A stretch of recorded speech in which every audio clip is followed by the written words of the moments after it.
Going live. Let's see how we're doing.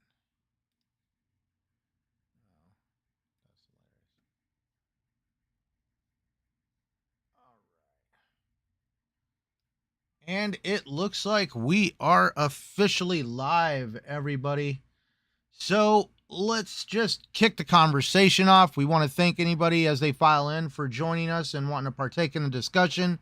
As always, I just like to remind everybody that you are free and able to just type into the chat.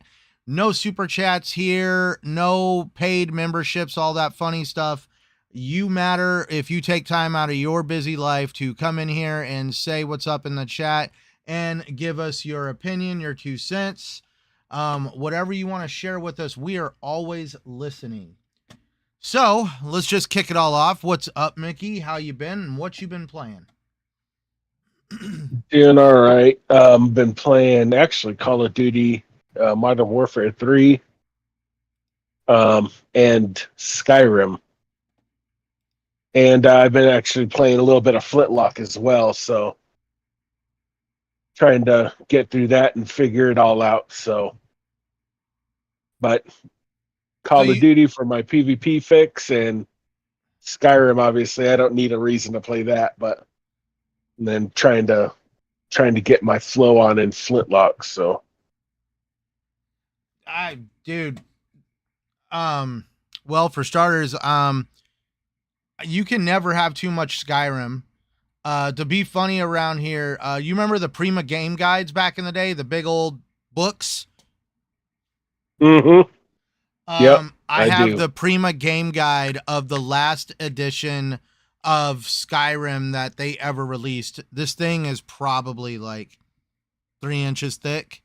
Has like all the Nice. different breakdowns of the builds and everything you can do in the game. And um I'm actually glad I picked that one up because I mean that's going to be like a little bit of piece of history right there when people were like they actually made books for video games. Yeah, they did. They called them game guides.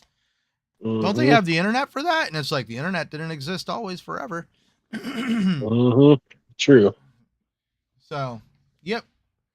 But oh, let's see. Faded Blaze, what's up? How you doing? And he says what's up to you too, Mickey, cuz I know you can't see the chat. What's up, Faded? Thank you guys. Thank you for joining us. For those that may even take a look at my ugly mug in the camera, yeah, I'm in glasses now. Turns out I was blind as a bat. I didn't realize how bad my shit was until freaking Flintlock. The map for Flintlock is all these different shades of grays and blacks, and I was just sitting there like, man, this map is trash. You can barely read it. And then the day I get my glasses, I come home and play Flintlock with them on, and I'm like, oh, I'm fucking blind. No, apparently I could see very well up close. It's apparently things at a distance, and you know when you play on a great big like 60-inch 4K television, you don't want to like have your face up in its grill. You kind of want to sit back across your living room, and yeah, apparently reading small text is at a distance is a chore. Mm-hmm. But you said you've been playing Flintlock. You've been getting your fix playing getting your PvP multiplayer competitive edge fix from Call of Duty. So you gave Mm-hmm. up on X Defiant? Not completely, but uh, Modern Warfare 3 is a little bit of an upgrade, and I seem to be doing better in Call of Duty than I was in X Defiant. So that always helps the rage when I'm doing a little better in one of the games. So, and Well, speaking of rage, I you know know. Speaking how of Flintlock rage, was going yeah. last night. So that's the hilarious part. Like, I still feel like I probably owe your wife an apology because I'm like, I may have unintentionally exposed your husband to a Souls light. And yeah, when you hear just random mother effers or like, I mean, just total profanity just out of nowhere. That's my fault because that's Mickey getting mad at playing Flintlock. Um, Today has been an interesting day, Faded Blaze. Yeah, I know. We're definitely gonna open this up for discussion. So I'm glad you're here because it's definitely gonna be an interesting. It's gonna be an interesting discussion. That's for sure. Because I mean, like, let's just say the news that came out today. Mickey is aware of it, but this is gonna be a scenario where you're gonna have certain individuals looking at the glass half full, and you're going to be looking at other individuals that look at the glass half empty. To me, I'm the kind of person that's just going to keep playing my games, not giving a shit, but that's where I don't even want to say I'm a glass half full kind of guy because I'm just over here sipping, not giving a shit. But, we'll get Mickey's take on it. But real quick on mine, I did finally clear Flintlock. I rolled the credits on that game. I actually enjoyed playing it. We're going to have a little bit of a discussion later on, actually, about kind of like something that I noticed about Flintlock after I beat it. But other than Flintlock, I've also been playing Nobody Wants to Die. That's still an insane freaking like Sherlock Holmes style game where it's like a noir cyberpunk, very interesting game. And then after I get off tonight, I am probably going to pick up Star Wars Bounty Hunter, and because that comes out actually actually it probably unlocked 10 minutes ago. But so yeah, I'm gonna pick up Star Wars Bounty Hunter and check that out. Hopefully Aspire did a good job on that on essentially, I don't even want to call it a remaster, but they definitely did some stuff up to date on it to make it work good on today's consoles. And then Mickey, I don't know if you've heard of it, but I'm debating about picking up a game called Choo Choo Charlie. Well, I don't even know what to tell you. When you hear the name of the game, Choo Choo Charlie, first thing that comes to mind, go. It is a train, obviously. Well, obviously it's a train, but it almost sounds wrong in a sense, like Choo Choo Charlie. Like, you're probably over here like, what kind of sick ass game is he about to play? It sounds like basically something like Thomas, Thomas the Train. Kind of what it sounds like. So you're stuck on an island with the Choo Choo Train Charlie, who happens to be this giant, like, arachnid train that tries to go around the island and kill you. And essentially you have to build your train up to the point where you give it better armor, better weapons, more speed to get yourself to the point where you could actually survive in a fight with Choo Choo Charlie. You have to drive around this island and help the residents of the island do quests and stuff like that and earn the materials and the plans to be able to build your train up into a machine capable of fighting Choo Choo Charlie. The whole time, you have to keep an eye out for Choo Choo Charlie to show up and basically try to kill you. I'm like over here like, this is so fucked up. I need to see this. I've been keeping an eye on it with PC, and now it's available on console. It's been on console for about a few months now. And it finally went on sale, and I'm like, all right, I'm getting it. Screw it. We got Choo Choo Charlie. So there we are. But I know what everybody wants to chat about. So let's have the conversation. Let's start it up. So let's just first pull up my notes here. And we're going to kind of go like a couple different directions on this. Let's shrink this down. You're going to see the freaking tunnel of weirdness on the feed real quick. Yeah, that one. Okay. Oh, come on.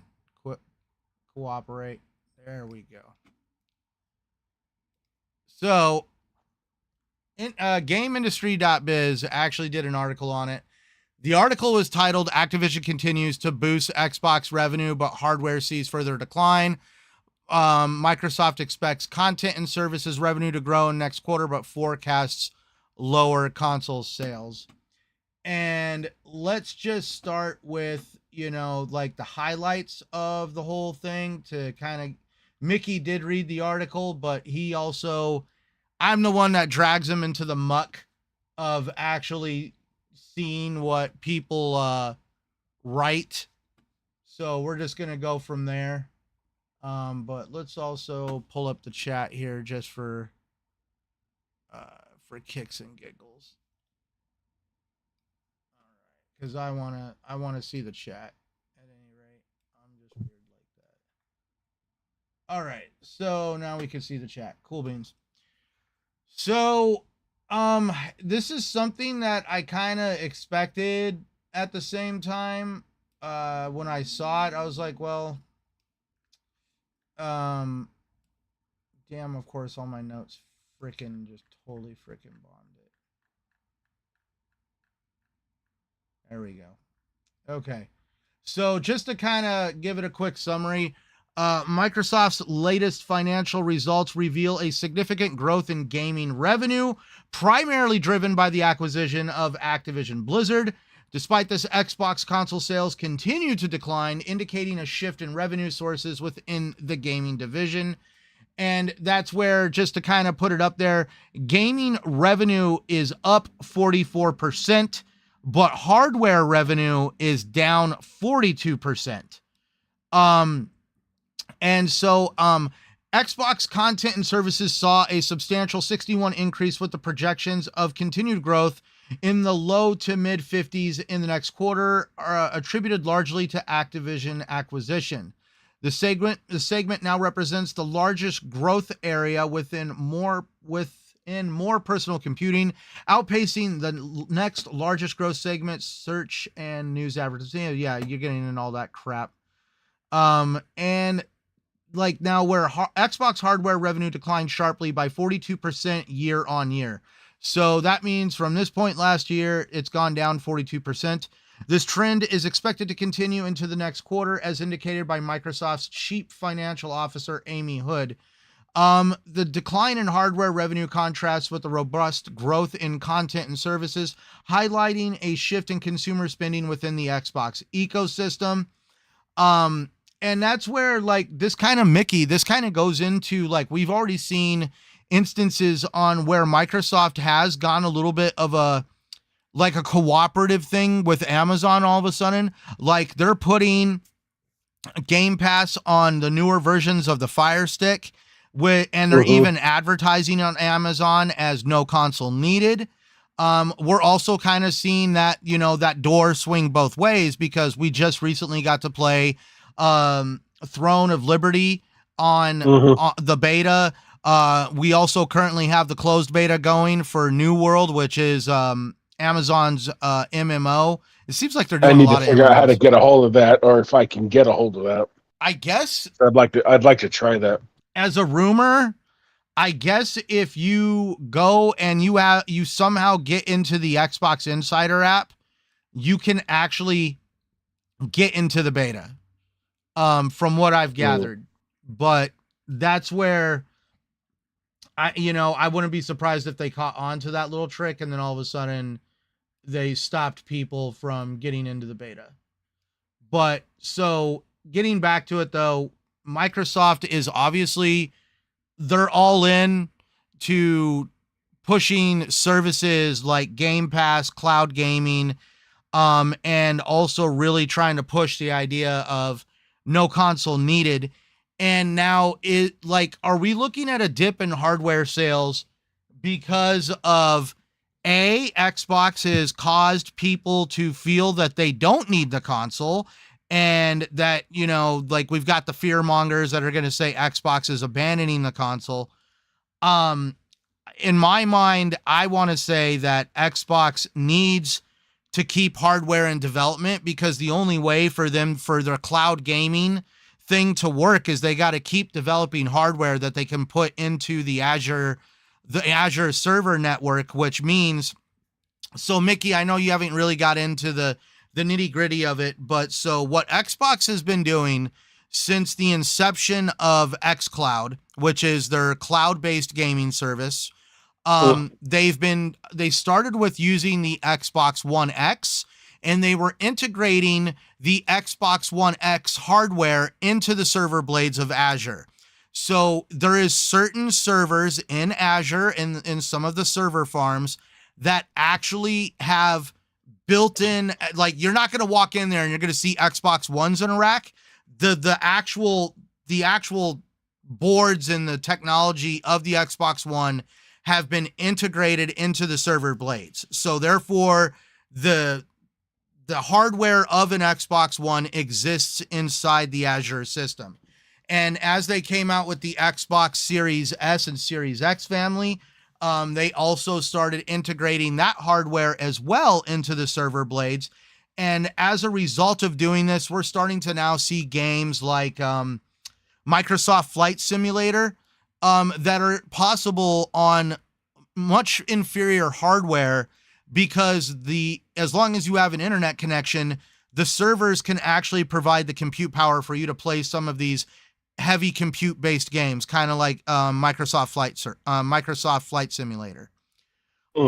But that's where, so I feel like hardware goes hand in hand with the concept of going to a console-less network. But that being said, it just also does leave the door open that Microsoft is going to make a small portion of actual physical based hardware that you can bring home and put under your TV, because they know that there's going to be a market out there for it. It's not going to be this huge market, though, at the same time, if that makes sense. What up, Blue? Thank you for joining us, good friend. Glad to see you in the chat. Blue.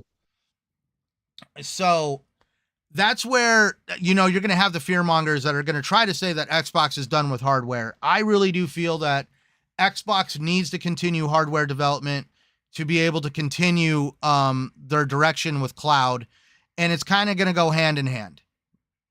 Now, that being said, like my original question before I ADD'd it, is the decline in hardware because people are short on money and they would rather play their video games on a Fire Stick or a Samsung television? Or is it by some chance Microsoft has caused people to think that the investment into the Xbox ecosystem isn't there? But that being said, we actually see that people are investing in the Xbox ecosystem through their services, because we've seen a huge uptick from data on the Fallout games. That when the Fallout television show came out, there was a huge influx of people going to Game Pass and playing the Fallout games. We've seen, like you've even proved it, we've got Call of Duty now bringing more people in. And this is just the current Call of Duty that was put in there. The brand new one is getting ready to come out in a couple months, day and date, in the Xbox Game Pass service. So that's where it's like, what do you think? Is it just people are being more conscious of where they're spending their money, realizing that there's cheaper avenues to get into gaming now because of Xbox's forward thinking in creating services like Game Pass and xCloud, or has Xbox chased people away?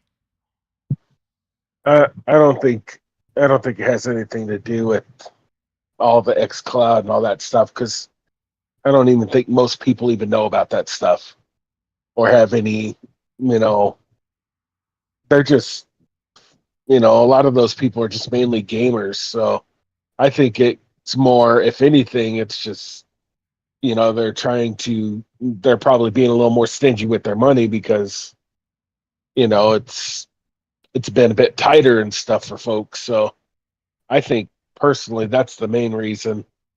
I don't think it has anything to do with Microsoft pushing anybody away. I mean, I just think I think it's more financial, to be honest with you. I think that would be the main reason. But I mean, I'm not gonna fret about it, because I'm not gonna worry about if Xbox is gonna start getting rid of the hardware systems and stuff like that.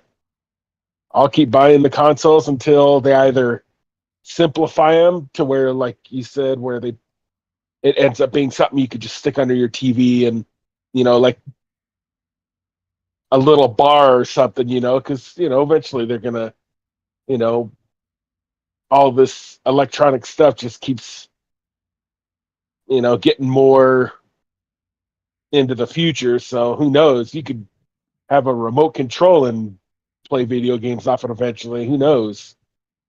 But I think it's mostly just financial, though. I don't think it has.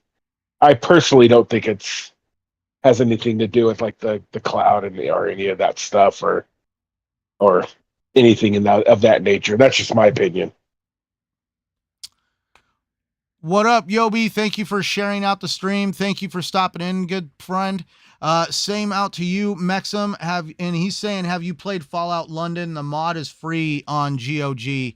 I have not tried it. I've read some articles about it. I know like the mod thing with Fallout and the fact that people once again went out and created a whole nother Fallout game based on the structure of, I think it was Fallout 4. And they created Fallout London. I need to definitely, now that I've got my PC fixed, I need to definitely get into doing that stuff and checking it out. My only reservations about it is I did read an article that there is some bugs that they need to iron out, but still at the same time, I mean, that's like almost typical with anything nowadays where something, especially with a modded game, some things just when you release it out in the wild, all hell breaks loose and you got to fix it. What's up, Porky Soda? And yes, sir, definitely. He's agreeing with you, Mickey. Money is definitely tight. Yeah, I mean, like, let's look at a lot of contributing factors right now. For starters, inflation is insanely out of control. Like, we're all feeling it when we go to the store and buy our milk, our eggs, our bread, anything that comes out of the grocery store. You're feeling it automatically. Our paychecks definitely don't go as far as they used to. Me and my wife, we actually just saw a news report today when I got home that Zillow is actually showing that there's actually in 217 cities in the United States where now a starter home can actually start at $1 million. They're saying the average starter home starts at about the $200,000 to $250,000 range, depending on where you live. Out here in Arizona, that's a total different world. But they're saying in certain cities where, where there's a lot of money and a lot of inflation, they're saying a starter home can go for like $1 million. So,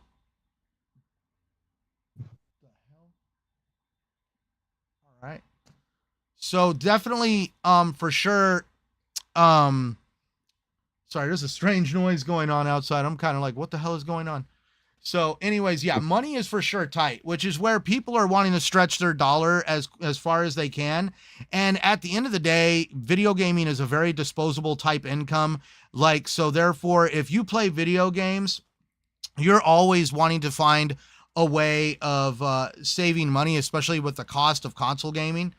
And I actually had a friend of mine reach out and ask me when he found out about what was going on with, like, this dude has been a PlayStation nut since the first time I met him. And I've known this guy since probably 2018. And he called me 3 weeks ago asking about the deal with, about Call of Duty coming to Xbox. And he even asked me, he's like, so what am I going to pay? I'm like, you're going to pay like $20 a month. And that's why I was like, but that's where it's going to come down. Cause even he did the math on it. He's like, dude, that's like a couple $100 a year. And I'm like, so just buy the damn game and don't play anything else. But I'm pretty sure we're going to have a huge multiplayer community because of just how Xbox is making the game accessible to a lot of people. But he also commented on the fact that it is also kind of acceptable when you realize it's $20 a month to play all the Call of Duties as they get rolled out into the service if it happens. But at least you get to play some current Call of Duties right now. But there's also the other games that are part of Game Pass. So Faded Blaze, news must be real dry for PlayStation fanboys to try to spin the Microsoft article into console sales. I know, it's like dude, like I don't get it, man. Like let's just put it this way.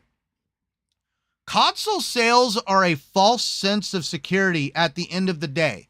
This is why Microsoft chose to go down the route of when they provided data, they would provide active users. This is actually something even PlayStation is starting to embrace, is reporting active users, because nobody cares about how many consoles you've sold.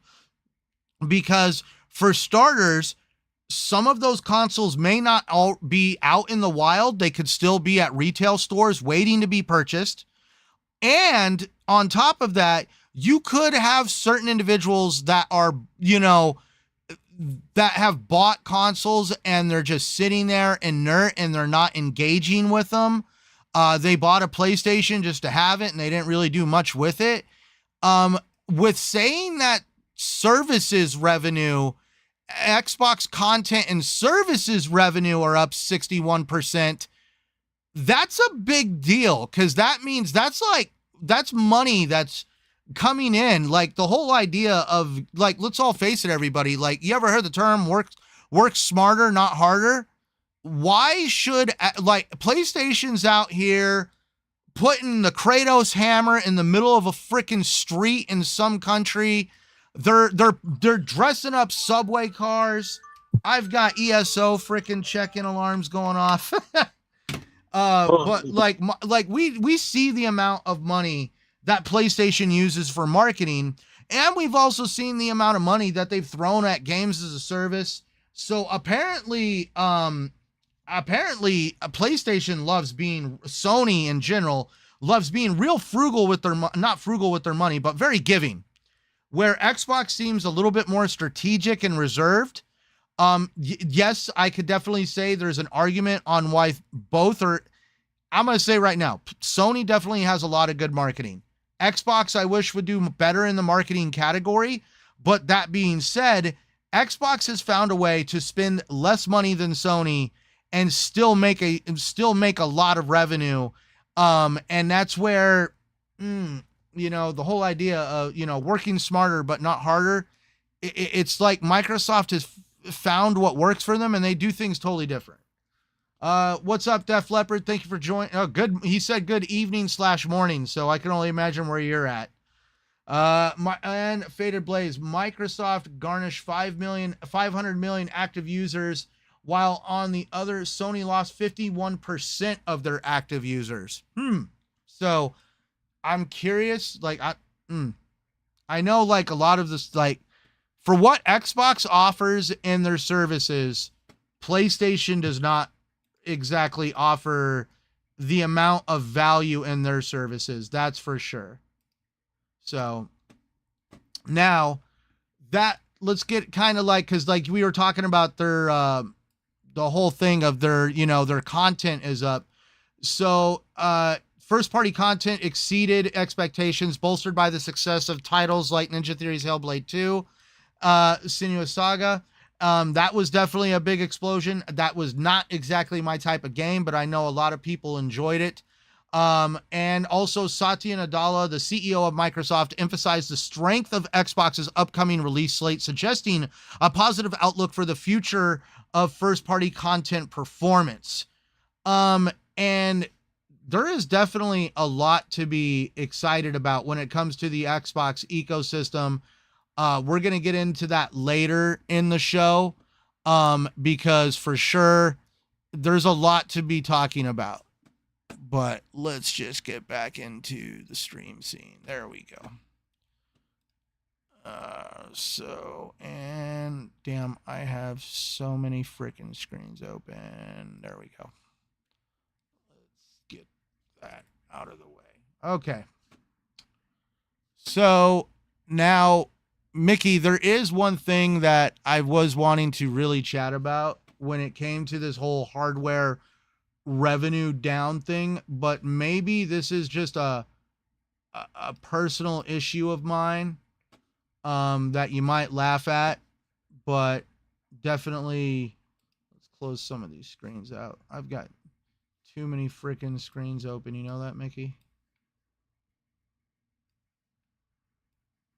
Okay, there we go. So I have this little thing about what's going on with something that I wish Microsoft would stop doing, but maybe that's my own personal opinion, and I'm kind of curious on what you think about this, Mickey. Like, hardware sales are down, right? They're admitting that. Mm-hmm. So let's really bring it up and start firing this conversation up.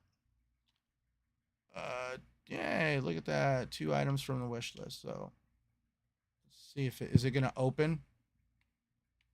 Of course. We're going to show off the amazingness of the. All right. Well, we'll see if it plays catch up.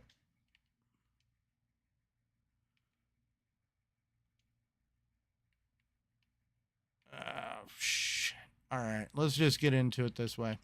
So, Mickey, did you see by some chance the new controller Xbox came out with? Oh, I have it on. Deadpool one? No. We'll get into that one. Oh. No, so they came out with a new controller today. It's up for pre-order right now. I have it on the screen. Anybody that wants to see the thing. It's going back to what some people are referring to as a 90s era of gaming with see-through plastics. And they're calling this controller Sky Cipher.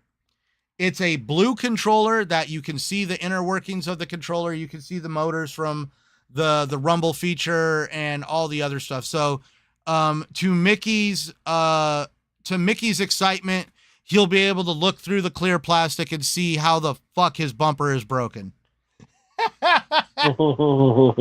Mickey's bumper just went out on his controller like last night. So, so Blue already came out and said, I'm buying it. And it definitely, Mickey, remember in like the 90s and maybe the early 2000s when you had like the memory cards that were a see-through color plastic, you had see-through colored plastic consoles. It was like see-through, like, look at how I want to know controllers how it works. too. Yep. Controllers too. And controllers too. Yep. So this is like Microsoft has always done an amazing job of releasing different controllers.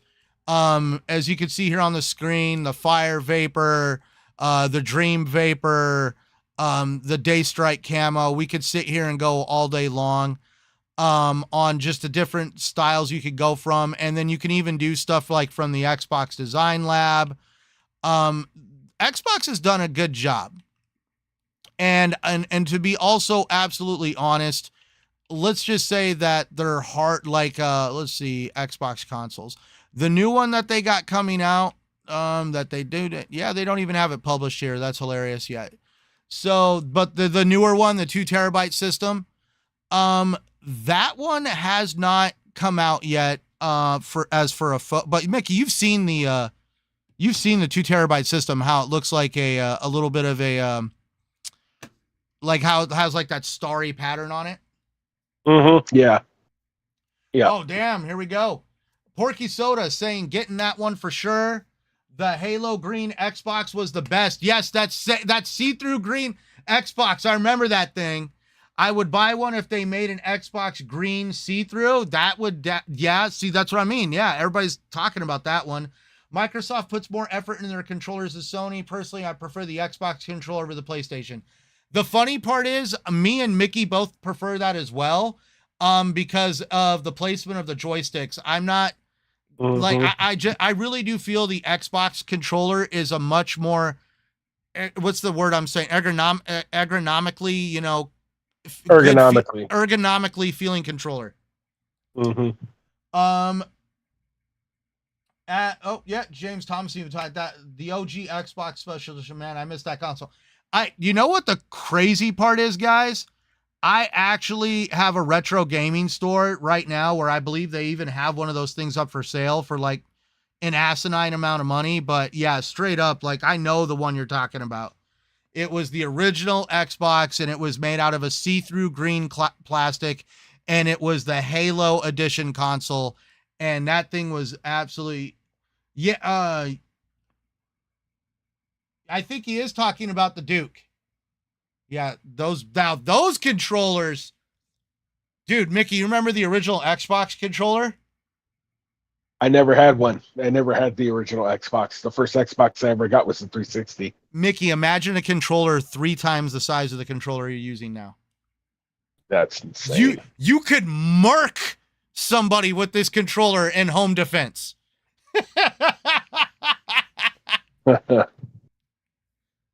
Jeez. Oh man, yeah, everybody's talking about that, dude. Like, I know, right? The good old days where your console could actually store music. I remember, like in one of the places I hung out, they had a console for playing video games, and they had another one that was nothing but music storage.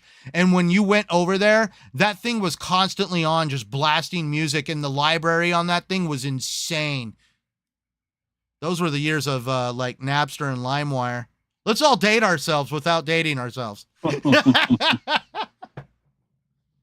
Hmm.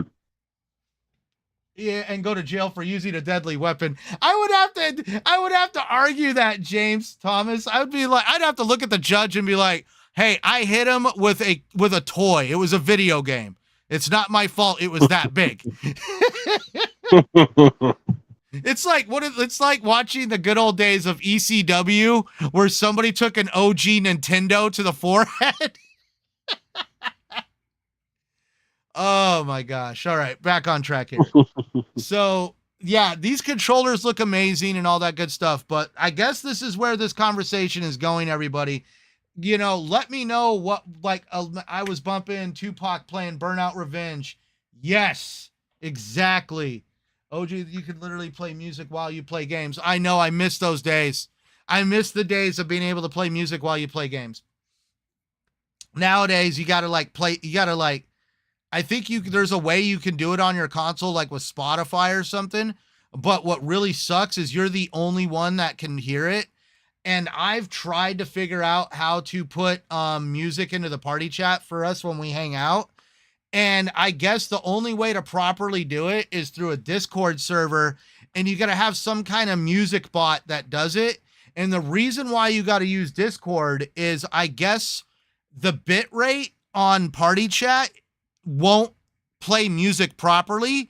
I got music to go through it, and it sounded absolutely like horrible. And that's where I had somebody show me some stuff that you have to do like on Discord to pull it off. And yeah, that I really wish like it was easier to play music than it is today. James Thomas, part DVD player, part MP3, part console. Dude, I mean, yeah, those consoles were so, you could do so much more with those consoles. Now it's like your console feels like they're doing you a service by giving you access to Netflix. So, but the reason why I was getting in this conversation with everybody, and Mickey, I want you to give me your 2 cents. I want everybody's 2 cents on the chat. Do you think hardware sales would be better for Xbox if they quit pulling the shenanigans of these sick ass special edition custom consoles that were only, like, they only gave a select few to influencers and some Microsoft executives, and they raffled like 3 or 4 or 5 of them off? And same with the controllers. Like, the reason why I bring this up is most recently the Deadpool controller and the Wolverine controllers with the asses, but they also had the Deadpool special edition Xbox Series X. And I'm just wanting to know right now in the chat, like, everybody's over here talking about this blue controller. How many people in the chat would buy a special edition Deadpool console or Deadpool controller right now if Microsoft put that shit up for pre-order on the store? What do you think, Mickey? I'd prefer if they did a Venom one. Right, but that's why even now. If they did a Venom one, I would buy it. Now, but that's the only thing. Like, right now, with the way Microsoft does it, is if they made a Venom controller, chances are that thing would be only done in a raffle and a giveaway on social media. There would be no snowball's chance in hell of being able to buy that controller straight Right, up. but you also said though if they were to sell it, like let's say instead of the Deadpool Xbox with the controller, if they did like a Venom one and they put it out for sale, you said, would you buy it? I would buy that. I would buy the whole system. Okay. But that's why I'm just saying, like, I've already started seeing some articles and I really start, I'm not like, I just have to kind of agree with some of the articles I've read and other people, like when I chat with them about it on, like you see them talking about it on social media, that it would be nice if, like, I'm not telling them they got to go out and make 10,000 copies of this controller. Make some copies though that I have a chance of getting, because Mhm. I'm going to say right now, I've done these giveaways on social media. I do the retweet and follow bullshit. And don't get me wrong, I see people who win them, but at the same time, I mean, your chances are very slim. And to Mhm. me, I feel like my chances would be better fighting the freaking scalpers and the freaking bots on the internet that are going to try to buy them all. Yeah, that's probably fair. But I think most because I want to say that the majority is probably just basic gamers that really, I mean, they might do the thing where where they do the follow and all that to try to win it, but they're going to be the ones that mainly buy the basic, the basic systems. They're not going to, they're not really, even if it was available for purchase, they're not really going to purchase that because Well, obviously it's going to be more expensive. but you know what? So, The funny part is, there's these companies that make a good living off of making statues. You get what I mean? Like statues, or or these helmets, like right above me right freaking now. I mean, just for kicks and giggles, guys. Oh, he doesn't want to come off. But if you guys want to see a passion that I've got going on here, there's Lord freaking Zed. That's a freaking, technically a freaking helmet. And that's where, I mean, this helmet probably costs just as much as one of these controllers would cost. And I'm saying, like, right now, there's companies that make a living off of creating products like this for people that are interested in them. And I'm saying that there is a market available that people would want to be able to purchase these controllers. I'm not telling them to go out and make thousands and thousands and thousands of them where they're going to sit on store shelves and potentially, go on clearance and stuff. But that's where, make a small supply of them, like 2,000 of them, 3,000 of them. And that's where and that's what I mean. I'm not, because I even see other people talking like, so Faded, see, actually, we'll start right here. Like Meximan Craig T said they would buy it right away. Porky Soda, I've been wanting a special edition console since I've been financially stable. I totally feel you on that. Faded Blaze, Deadpool cool, but I'd buy Wolverine. I see that. I think I might end up with Deadpool, but that, I mean, like, oh shucks, it would be a hard. I mean, like, if I couldn't find Deadpool, I would pick up Wolverine. It would be like whichever one I could get my hands on. James Thomas, the issue is that they aren't put up for sale. I know that. That's the thing. They give these things away as like marketing stunts, and obviously part of that marketing stunt is the giveaway itself or the raffle. And I just really feel that, they have this thing, oh, hardware sales are down. I'm going to say right now, I'm pretty sure if they released some of these controllers for people to purchase, that number could potentially not be as big. I'm not going to say that hardware sales aren't going to be down for consoles, but we know Xbox has made an absolute killing over the years doing controllers, and that's for sure. well, do you think that with them doing that though, they're For what? fishing to see how many people they get that actually are interested in it? See, I've been doing. To see if there's a possibility of a later release or something. I mean, I've unfortunately, with the Wolverine and the Deadpool, it's mainly popular now because of the movie. But you know, so that being like, they've done this a lot for a different, they've done this for a lot of different, for a lot of different ones, and they don't really come up, like the ones that people really saw are the ones that are very sought after. They don't really do, they don't really sell them, and I've never seen them do a run of them. Even if it was like uber popular, they never did a run on them. And I swear, I mean, like, I've seen a badass Lords of the Fallen Xbox. I've seen a badass, I remember when Shadows of the Tomb Raider or whatever, the last Tomb Raider that came out. There's been some really great consoles, special edition consoles that have come out, and they have all been just raffled off. The only, like, I was shocked, like, my wife wanted to get her hands on the SpongeBob Series X, and the funny part is it was sold exclusively through Best Buy, and it was like bought up instantly by bots, and then they were scalped off. It was bullshit. So Mexum, you have no idea how many times I wanted to buy those limited edition graphics card or Xbox consoles. Craig T, I wonder why Xbox backed away from themed consoles. I remember getting the Resident Evil 5 red Xbox 360. They make the best controllers and consoles for raffles. Exactly. That's what I mean. The best ones are always for raffles. They don't do a Series X Call of Duty console. They're dropping the ball on that one. I really do feel that maybe they should have, considering all the intensive labor they went into being able to get Activision.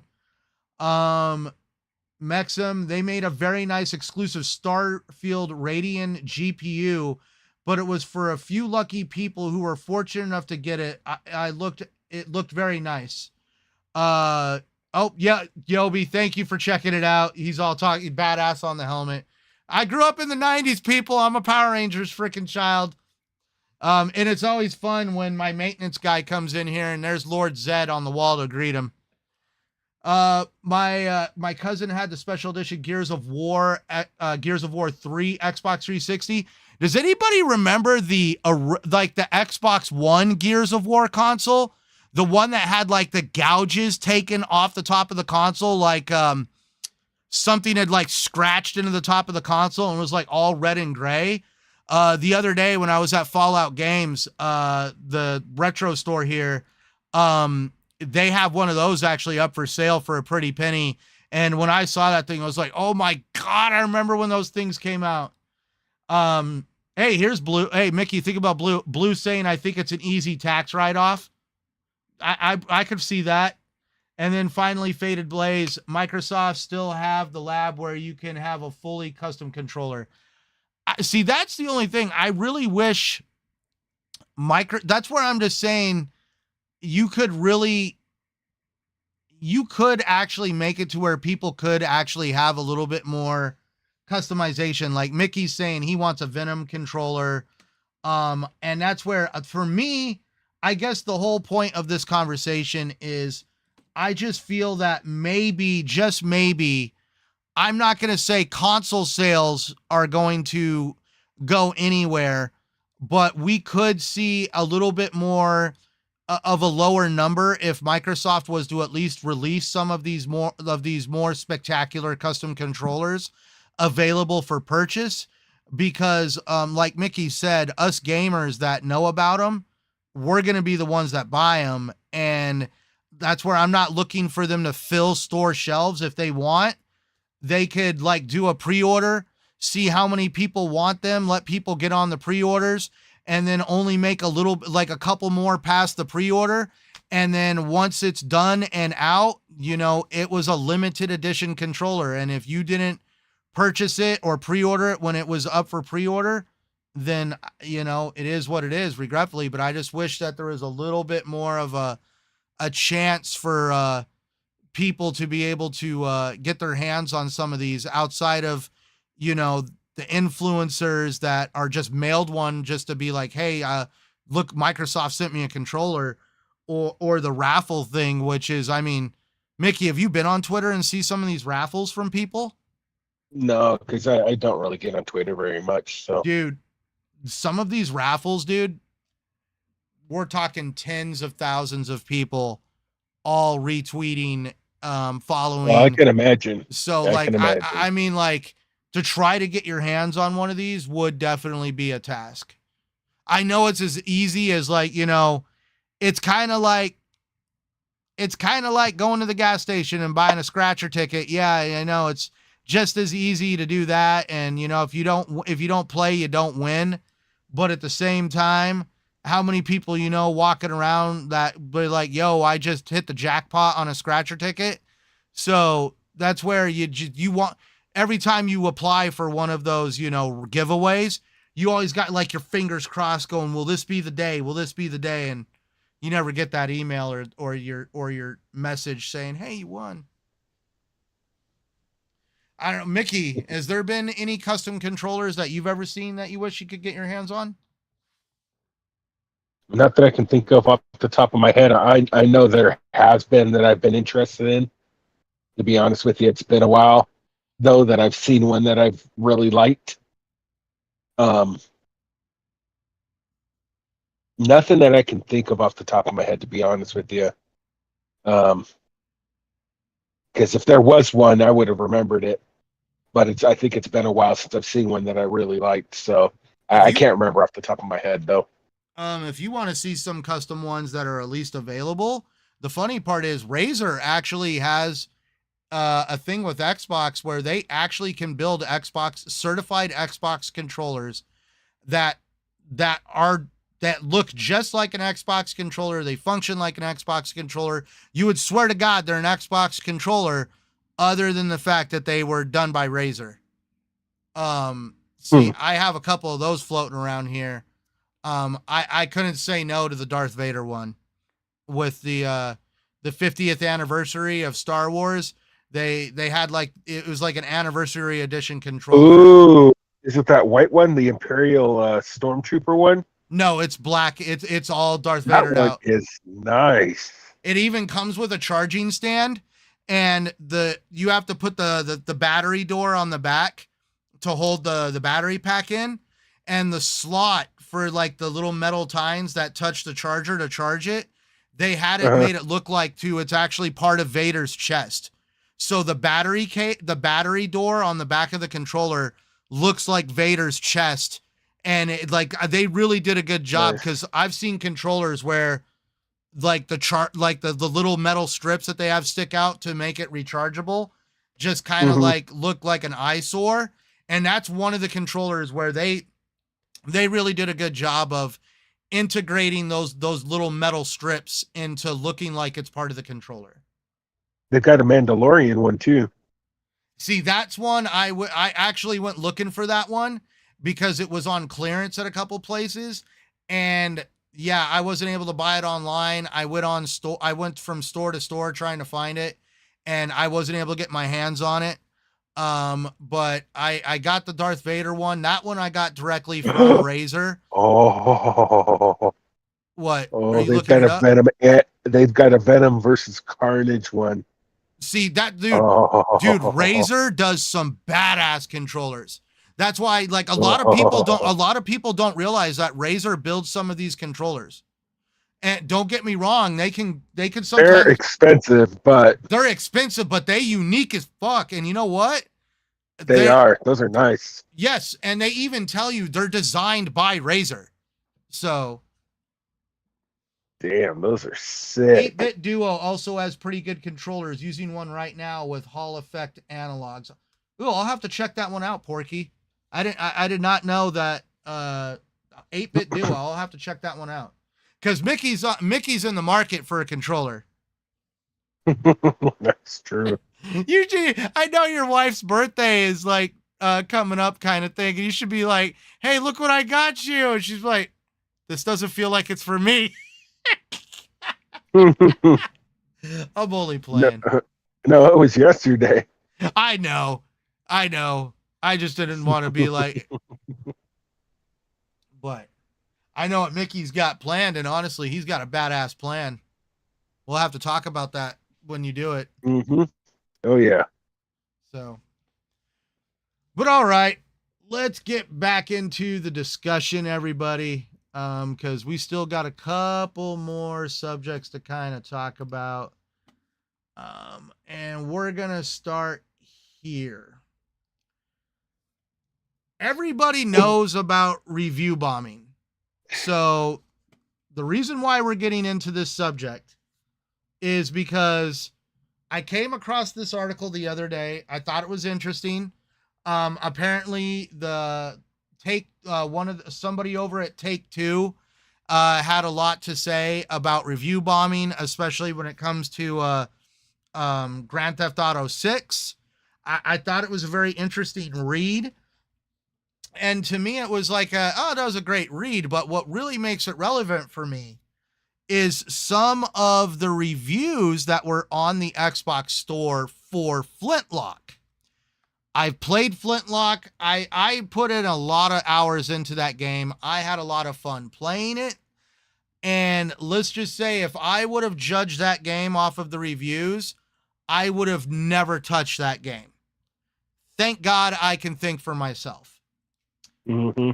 But at least getting into the article, let's just take away from the key points. Oh, we got we've got Vlad's, I would love to see a Gears E-Day edition Xbox Series X console. I would pay extra to own it. You know what, Vlad's? I would probably second you on that, because I actually have the Gears for I believe it was the Gears 5. Yeah, it was the Gears 5 Special Edition Xbox One X. And I with the giant like iced out gear with the skull in it. I actually have that here. I had you got the Gears controller that came with it. And at the time we had a Microsoft store out here, and I actually went and got the matching charger for the controller that went with it. So I actually have the Gears 5 custom console, and I would probably see myself trying to debate my wife on getting the E-Day edition Xbox Series X console if they had one, just to kind of let it go hand in hand with that one. Legendary Yobi, I have two 8-bit Duo Ultimate controllers, one for Switch PC and the other one for my Xbox Cloud for Fire Stick. Both are Hall Effect and just all around great controllers. It's weird to hear that because since when did Take-Two, especially when it comes to the GTA series, that's one series you could say whatever you want. People will buy the game regardless.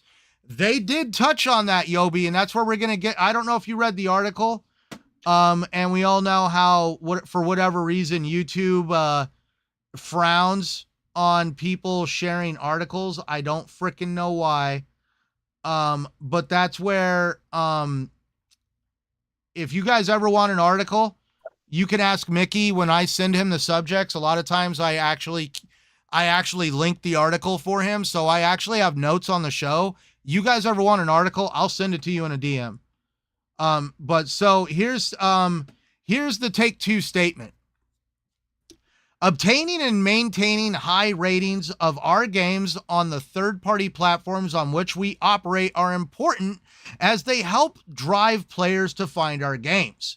If the ratings of any of our games decline, or if we receive significant negative reviews that result in a decrease in our ratings, our games could be more difficult for players to find or recommend. In addition, we may be subject to negative review campaigns or defamation campaigns intended to harm our ratings. Any such decline may lead to loss of players and revenues, and additional advertising and marketing costs would be needed to kind of recover the reputational harm. And that's where they do talk about, while the chances of Grand Theft Auto 6 being review bombed are slim, the unpredictable nature of the gaming community means that nothing is certain. Despite this, it is unlikely that a significant review bombing campaign could halt the massive sales expected for the next installment of GTA, given its global popularity and anticipation. But review bombing remains a complex issue, reflecting both legitimate player grievances and organized campaigns, and its impact on the gaming industry continues to be a significant area of concern for publishers like Take-Two. Here's some quick points. Review bombing risks. Take-Two Interactive is now officially identifying review bombing as a new risk factor that could lead to a loss of players' revenues and increased marketing costs. Historical contents. Previous instances include Grand Theft Auto Trilogy Remastered, the Definitive Edition, and Helldivers 2, which were review bombed due to technical issues and platform mandates, respectively. Industry-wide concern. The issue of review bombing affects many game publishers, reflecting player protests that may be unrelated to the actual quality of the game. And that's where we got into, like, the reason why I bring this up in a conversation is I don't know how many, excuse my French, I don't know how many fucking reviews I read about Flintlock about how they were mad that she was an African-American female. Stupid. I don't know how many reviews I saw the term Sweet Baby Inc., other derogatory terms that deal with diversity, equality, and inclusion. We all know that word.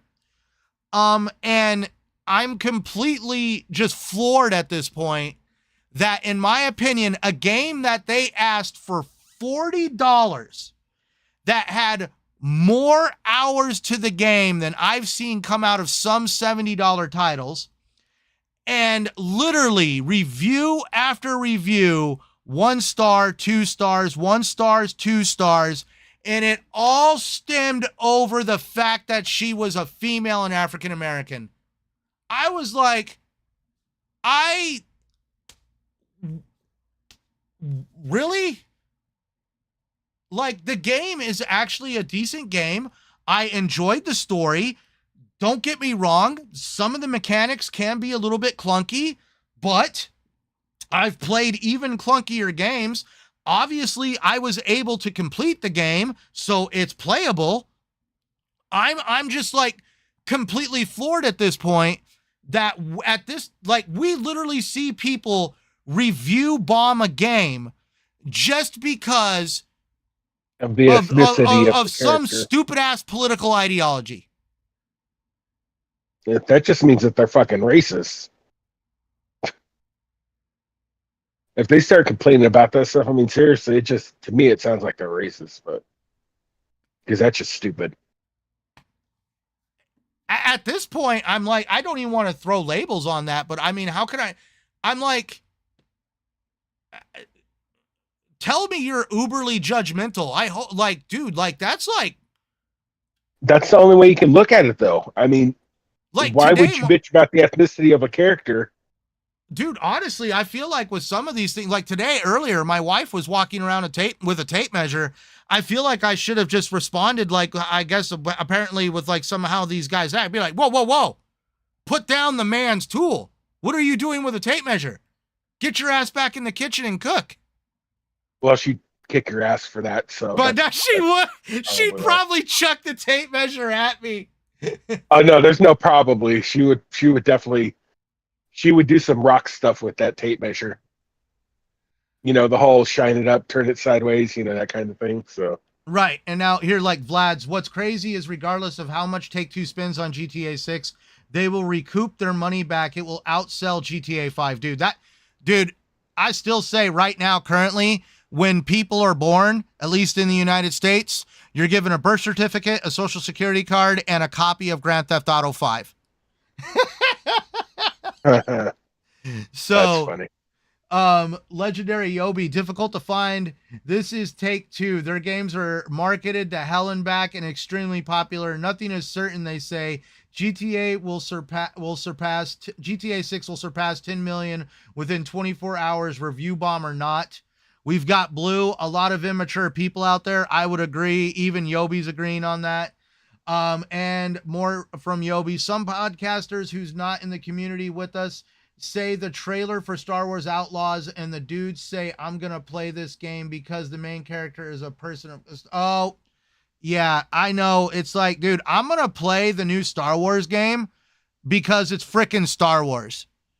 Like, I have never in my like I mean, I don't understand why people get up in arms over a female character because look at the popularity of Lara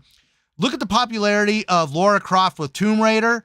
Let's also reach back to like PlayStation with Aloy in the Horizon series, and also the major female roles in The Last of Us. And like, dude, they're like, I also still don't understand that all of a sudden, having a person of color in a game is trying to tick a box when honestly, I've been seeing people of color in games for years and movies. It's, I'm just saying, it's not like, it just feels like you're like, at this point, you're angry It's about ignorance, something. Phil. It's Ignorance. ignorant. Well, it's ignorance, and it's also like, are you It's angry about ignorance. something that you want to freaking talk about? Like, what the hell? It's. I can tell you, I guarantee that a majority of it is ignorance. Yeah, I meant to say. Oh, yeah, I get what you're saying. Yeah, he's saying that people like, he's commenting on how he can't believe that people are going to say they're not going to play a game because it's a person of color, and they're acting like it's just to tick a box when it's like I said, like I tell people, unless you're in the boardroom and you get to see all the documentation and all the pre-production stuff, like you for all you know, the person that was in charge of that design happened to be a person of color and was like, hey, I just want to make a person of color. It had no personal reason whatsoever. It was just like, hey, this is what I want to do. Like, I just feel like it'd be great, blah, blah, blah. It wasn't like, somebody from Sweet Baby Inc. came in with a PowerPoint presentation and had some breakdown of like, female, person of color, they need A, B, C, and D, and all this other stuff. And also, by the way, maybe you could work in some other stuff over here. I just don't really feel like it went that way. And that's where I'm just saying, so now we're going to be like almost breaking down every game, trying to act like it was to tick a box, like the gentleman who did the game Zao. The gentleman who did oh my god, the main character in Assassin's Creed Origins, Bayek. He went and did a video game that was all about like African heritage, and like straight up people went after that dude like, oh, you're just trying to tick a box, and it's just like, I wanted to make a game. Anybody What the who fuck? bitches about a character type, whether no matter what it is, female, male, whatever ethnicity, they have a fickle personality, and it's I don't understand why it's so bothersome. Well, They have some type of grudge or something. I don't know, but it's so it's just so. I just don't. I'm trying to make it sound like I'm not attacking, but I am attacking because it's so stupid. oh, I also It know, just, like, you also have play the like, game or don't play the game. Those are your exactly. choices. Yeah, play the game, don't play the game, don't fucking try to get, your political Stop ideology whining. written on like, and that, like, because yeah, Yobi's GTA reached 200 million plus copies sold, an amazing feat. That is an amazing feat. But like, it's interesting that Take Two made these comments because even they're kind of wondering, with the state of culture right now when it comes to social media and what is going on in the entertainment industry and all this other stuff, they're already bracing for what is going to potentially turn into what they feel or what they refer to as a targeted negativity campaign from certain individuals that are just literally wanting to whine and bitch and cry about everything. You know what's crazy is that GTA sold 200 million copies, and it just blows like a lot of these other games out of the water. Like a game that has a good story that something positive comes out of the end of it. That game doesn't sell as much as GTA does. Is that not a little disturbing? yes, I have played GTA 2, but it's kind of disturbing that, a game like that has sold that much as compared to, a nice heartwarming, you know, good ending, good positive story. It's like the one where you go out and you rob people, shoot people, steal their cars, And and do this crazy shit. It's like the like the highest selling game out of anything. I know, and you Like, want to boy, know that the sad part is like, and I'm not trying to like diss anybody, but it comes down to like they want to be gangsta. hmm They want to be gangsta. They want to feel like a thug. They want to feel like what in their they can't do minds, it IRL, so they can do it in the video like game though. So. they want to feel like they want to feel like they run the streets and that they're a badass. And and that's what cracks me up about it is like, you know, I'm not like, I have told people like truths about what goes on, what I've gone through in my life. And the funny part is for me, like I tell people, I never once like guys, I remember when I freaking there was a point in my life I was sitting there playing San Andreas like out on bail. Like I could not leave my home freaking and I played San Andreas on the PS2 Slim. And to me, I never got wrapped up in Grand Theft Auto games very heavily.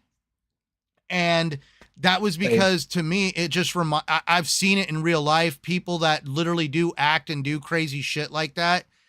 And for me, the Grand Theft Auto game that really hit home for me was Grand Theft Auto 5 in the story, because literally, like, you guys don't know what it's like to be standing in a trailer park with a guy that you know for a fact is a meth addict, and there's some dude with clown paint on his porch acting like a juggalo. And I like, you know what the funny part is for me? That actually happened to me, and it happened in the game. I actually got to see people drive up in hoopties covered in clown paint because they were like juggalos from the Insane Clown Posse. And I lived in small town country USA where literally that there was some meth addicts running around. So that's where, to me, it's just like, I guess that's why I never got into those games, because I got to see the stuff in real life. And that's where I know there's a lot of people that to me, there's a lot. It's the same reason, like with social media, you get these keyboard warriors on social media that say the absolute most craziest shit. And you're just like, man. Yep. You realize if you were in one of these neighborhoods in your favorite game, Grand Theft Auto, you'd get your ass you would be beat. lucky enough to get your mouth smacked. You could potentially like get murked depending on what you said in which neighborhood. Oh yeah. And and that's where I'm just like, I just kind of like, yeah, like when you see how just open people can be on social media and just some of the things they say, and they act like, well, I have freedom of speech, and it's like, you're really skirting the issue of being harassing and just doing screwed up shit. And yeah, that's where I just really do feel like there is a portion of people that play Grand Theft Auto because they have these desires to want to do something like that in real life when they have no freaking clue that is probably the last thing they want to be wrapped up in, because I mean, it's a crazy freaking world. Blue, Grand Theft Auto is good to play after work. Definitely, yes, I would have to agree. After a hard day's work at your job, you just want to go home and rob a couple banks, take on the police for a couple hours. Oh, man. What's up, Arnie? Thank you for stopping in, good sir. Porky Soda, I understand the race gender swapping of established characters getting people upset, but getting mad at new original character is certainly something. I know, there was no established Flintlock, so I'm kind of curious on that. And Vlad's Take-Two made a fortune from all those shark cards. Thank God I have not bought one shark card. Mickey, have you bought a shark card? Please tell me you haven't. I have not. But you did get wrapped up in NBA 2K. Yes. That is true. He's like, all right, I got caught. But But yeah, guys, that it goes into the subject. Just play what you want, no matter what anybody tells you, and make decisions on your own. I used to be able to go into the Xbox reviews and actually check out and be like, oh yeah, the reviews would be pretty accurate. But ever since review bombing became a political thing, anymore, I can't even trust the reviews on the Xbox store. I literally have to go watch some gameplay on YouTube, watch a couple trailers, and have the people that I trust to do proper reviews on YouTube and kind of like make the decision for myself based off of what I see. I had the good fortune of finding out that there was a demo for Flintlock. And honestly, I feel like with the review bombing thing happening a lot more, I really do feel that maybe it's time for developers and publishers to bring back the concept of game demos, because at this point I feel like it's going to be the only way to truly tell if you're going to enjoy a game or not without having outside influences affect your decision-making process. So, next subject. Now this is where we're going to have fun, guys. Let's have some fun. Let's talk about what we're always here for, and that's games. August is loaded with new games. Mickey, do you understand how many games are going to come out in this August? I'm assuming a lot. And Dude, I know the main one I'm looking forward to, so. Dude, like right now, let's just first talk about the big ones. We'll get into some Game Pass titles here in a second, but at least coming for Xbox, starting tomorrow, Star Wars Bounty Hunter. Mickey, did you ever play the Bounty Hunter game? No. No, never. I have not. Nope, never. Okay. So, for those who don't know, Star Wars Bounty Hunter is a game that's been I think they're saying it's been 20 some years for this game to come to Xbox. And that's where we got the trailer kind of going on the screen right now for everybody to watch. So, real quick, Star Wars Bounty Hunter is the story of Jango Fett. For those that don't know who Jango Fett is essentially the clone that all the clones out of Star Wars, all the clone stormtroopers were all based off of Jango Fett. And that being said, so he is also the father of Boba Fett. Boba Fett is actually an unaltered clone of Jango Fett. And so the whole premise of this game, Bounty Hunter, explains how he got the Slave One, which is the main ship that Boba Fett used all throughout the Star Wars movies, and Jango Fett used it throughout the Star Wars movies. You get to be a bounty hunter. You get to hunt marked targets. And you also get to see how he went through this insane competition to essentially make it to where he was competing for the ability to be the individual that they were going to clone for the army. So Bounty Hunter is definitely a title that I really feel people should check out. I really hope Aspire didn't mess this one up, because I believe Aspire was also the ones that did the Star Wars Battlefront stuff recently. Aspire has been a little hit or miss with some of the stuff they've done, and I really hope this one is a little bit of a hit for them. But getting back into what other ones we're seeing here. Let's see. Another game, Mickey, that I sent you was oh crap. Visions of Mana. Never seen. Oh crap! I don't know what that game's about. I don't know if I want that one though. You don't want to know. Apparently it's an interesting from what I've heard it's an interesting YouTube channel. So Yeah, Visions of Mana is a brand new title in the series, revolving around the sacred sword and mana. The protagonist Val and his childhood friend Hina, the newly appointed Alm of Fire, set off on a journey to the Mana Tree.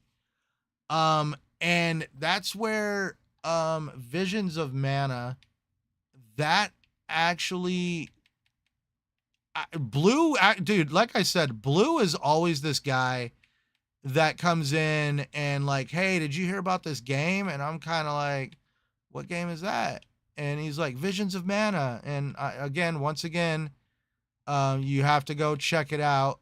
And let's see. So is it gonna play this one? Nope.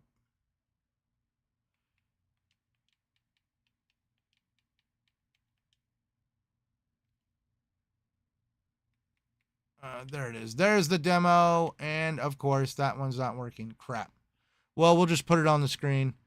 I need to definitely play the demo. I just really wish that there was a trailer for this thing. Oh, I found it. There it is. Cool. So, like, it definitely there is a an Eastern feel to this game. I've never played anything out of the Mana series. It does definitely look like an RPG, Mickey. I don't know. Did you watch that trailer I sent you? yeah. I watched the three of them. They all look like they're heavily Asian inspired. Mm-hmm. That's those style games. But the Visions of Mana looks interesting. I mean, I would check it out. I know this is one that Blue put on my radar. And so I'm just like, oh, it's Square Enix. Yeah, I totally forgot about that. I totally forgot it's Square Enix. And I guess this is kind of Which like makes sense. I guess this is kind of like Square Enix's bread and butter because this is one of the other RPGs that they've done that has been very successful. Like up there with Final Fantasy. I don't want to say it's probably as popular as Final Fantasy, but I know that they've Mhm. done a few Mana games. And I'm like, man, this actually seems like a good title to get into. Let's see what other people are saying. Oh man, JRPGs are brutally long. I know they can be brutally long. I know. Yeah, you could say they'd be brutally long, but I would definitely say sometimes it's fun to play a game like that because like sometimes it just feels good, especially when you're like playing Western title after Western title after Western title, and then all of a sudden you're like, I'm gonna play something Eastern, and it, at least for me, that's why I love about being all over in the gaming ecosystem is just I can't make up my mind. And it just to me comes down to what I'm interested at that very moment in time. Mhm. But now we also True. let's see, we got another let's see. Now this is one game. So by the way, Visions of Mana, August 29th, Star Wars Bounty Hunter, that's tomorrow. August 15th, Kenna, Bridge of Spirits. It looks like finally the the timed exclusivity of Kenna Bridge of Spirits is finally ending for PlayStation, and that's where for I actually own it on PlayStation. I've played it. I have not beat it, but that's because I keep getting distracted hanging out with Blue and Mickey on Xbox, and if I can't talk to him, I like yeah, I basically gotta force myself to play on my PlayStation more. But it's just because when you're on PlayStation, no one's ever there. So and when my wife is asleep, it's like, well crap, the cat ignores me, so um but yeah, so Kenna Bridge of Spirits. I wonder if that is even in here.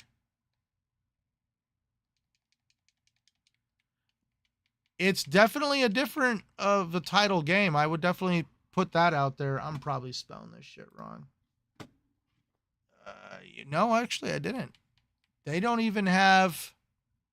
Wow, they do not even have They don't even have a page for it yet. That's interesting. I wonder how they're. I wonder if like PlayStation's that tight about it. But definitely, it's one of those games where Mickey, it's a much more easier able to play. I don't want to call it Souls-like, but there is a strategy to it. Like it's not hack. You got to learn to like block and stuff, but it's a lot easier. Which one? That Kenna? Yeah, Kenna Bridge of Spirits. Mm. So yeah, let's see. Kenna Bridge of Spirits, story-driven action adventure combining exploration with fast-paced combat, my bad. Untangle the past as Kenna, a young spirit guide in search of the sacred mountain shrine, help free the spirits trapped in a forgotten village, and with the help of the rot, her adorable yet powerful spirit companions. Yeah, there are these little black creatures that will run around and whatever. I like I say, I play whatever freaking I want, and this was one of those ones that kind of jumped out at me. Now college football just recently came out. I know Blue has been playing the crap out of it. It's on Mickey's radar, but apparently August 16th we're gonna get Madden NFL 25, and for those that have Game Pass Ultimate, you're gonna be able to play the game for 10 hours as part of your Game Pass package.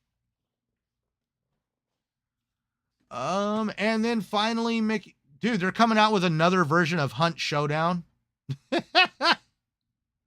Yeah, I saw something about that too. And then obviously August 30th, Star Wars Outlaws.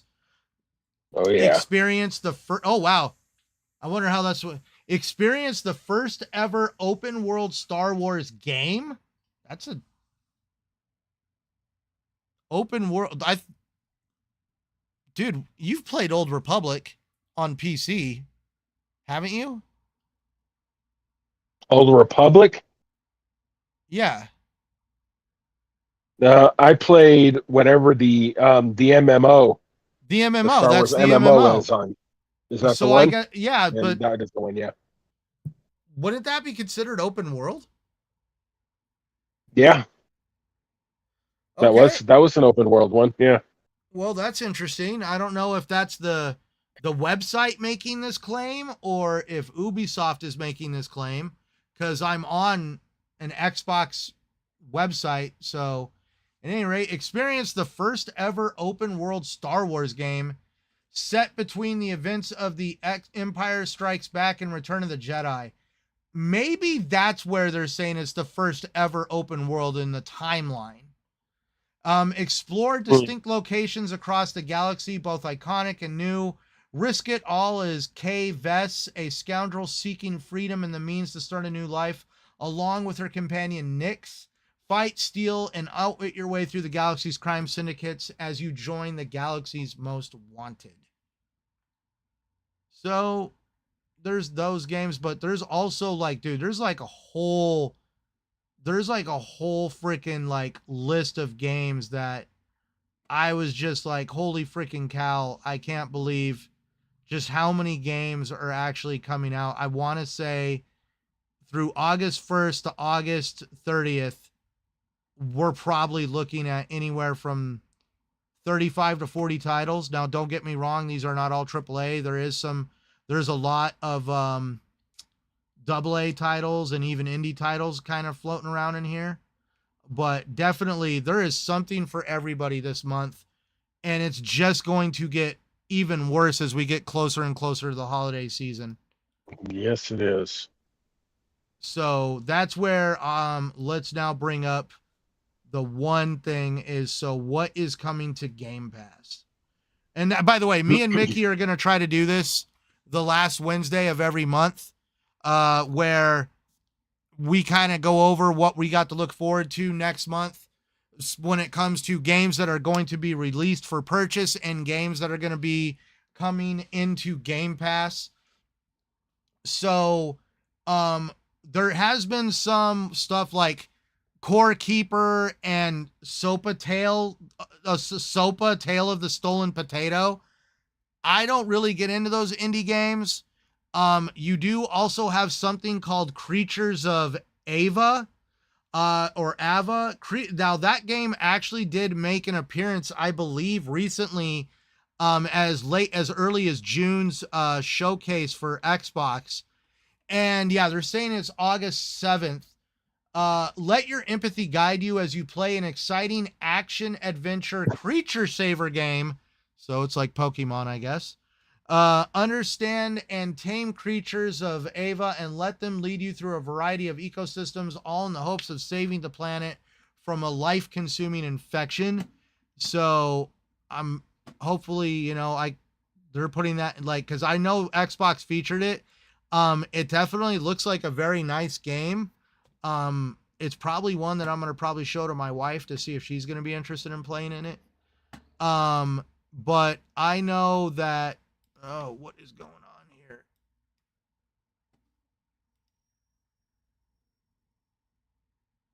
Oh, Mickey, hang on. Yeah, okay, sorry. I thought the stream stopped for a second.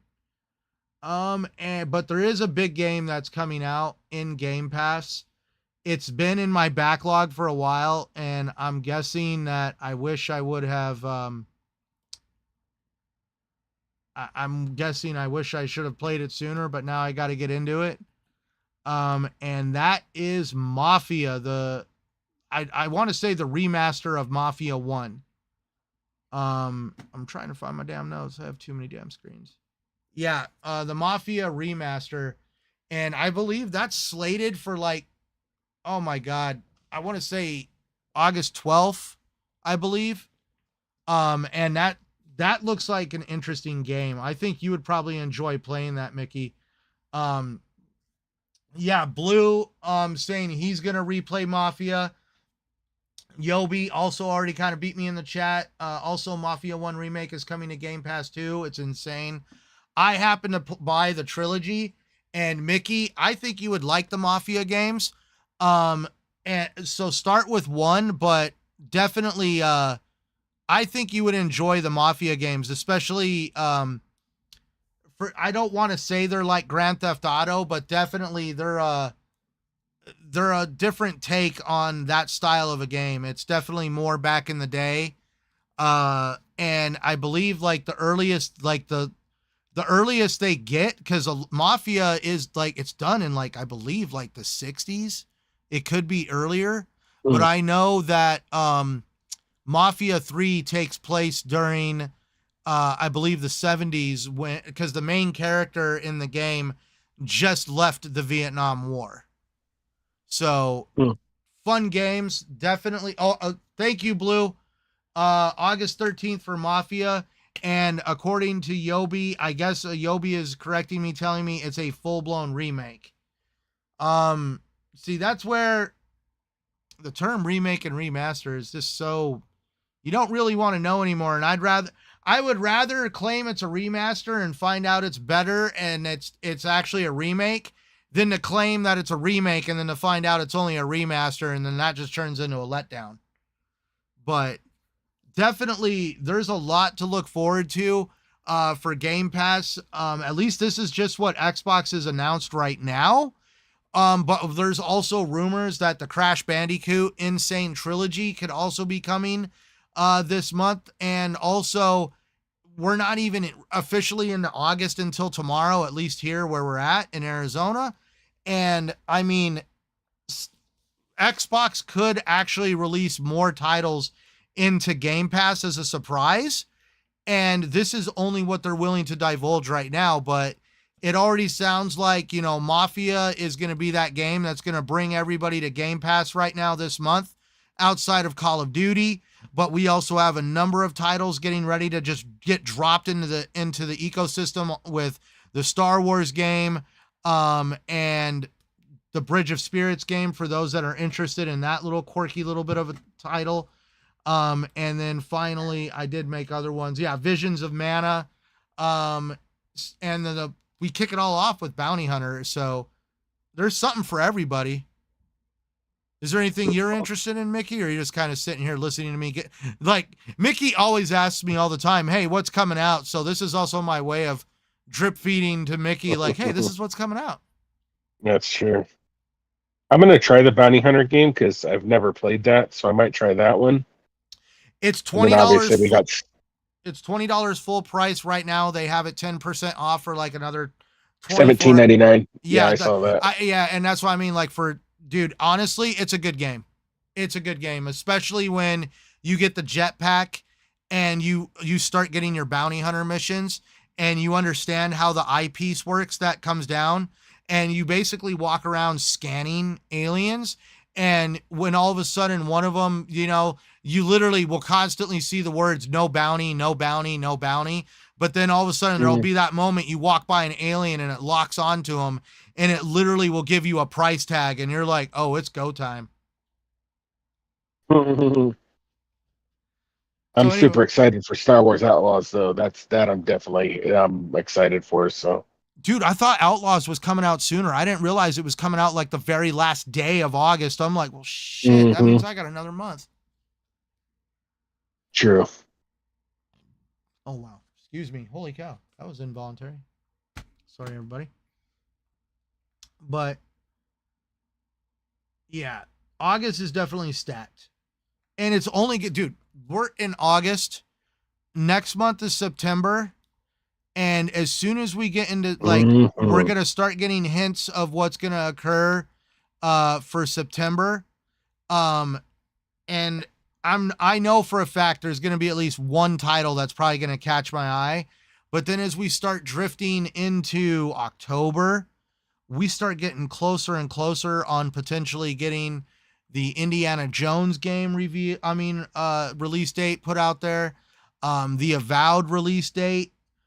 There's a lot of stuff getting ready to drop for Xbox. And I really feel that with I'm curious on how these games are going to be able to work on some of these console-less ecosystems. But if Microsoft can pull it off and really get some eyes turned onto the Xbox ecosystem, I really do feel Xbox has a chance to really get a lot of fanfare this holiday season. It's fair. So, but all right, everybody. I guess we'll just cap it off. I appreciate everybody coming out, checking out the show, conversating once again with us. Parky Thank Soda, you. Arnie, Yobi, Blue, I mean, Vlads, Craig T, James Thomas, Faded Blaze, Mexum, Def Leopard. Definitely enjoyed conversating with every single one of you tonight. We Always appreciate your participation and you guys just showing up. right. It's I always we appreciate the really participation. thank you for that. So Really thank you for definitely that. we always appreciate the participation. Always remember, like, subscribe if you want, if you enjoyed tonight's show, so that way you can keep up when we actually do our shows. And as always, remember that you're the whole reason why you stop in is we actually conversate with you guys. Yes, Yobi, thank you for giving us. It's a great show. We actually enjoyed having you here to conversate with us. And yeah, until next Wednesday, everybody. Tell everybody goodbye, Mickey. Have good time. Enjoy playing your games and be safe out there. Oh, I know, right? And try to stay cool. Winter's almost here. Well, fall. I know for some people they dread winter, but right now we're going through our Our winter. winter hasn't our summers haven't ended since till October Yeah, for like the last few years. So yeah, we're gonna get hot temperatures all the way through. We don't see the official start of jacket weather until like the end of October. seriously. So, but yeah, thank you everybody for coming in and checking it out. For those that catch it on the replay, be sure to always comment. Let us know what you think down in the comments section.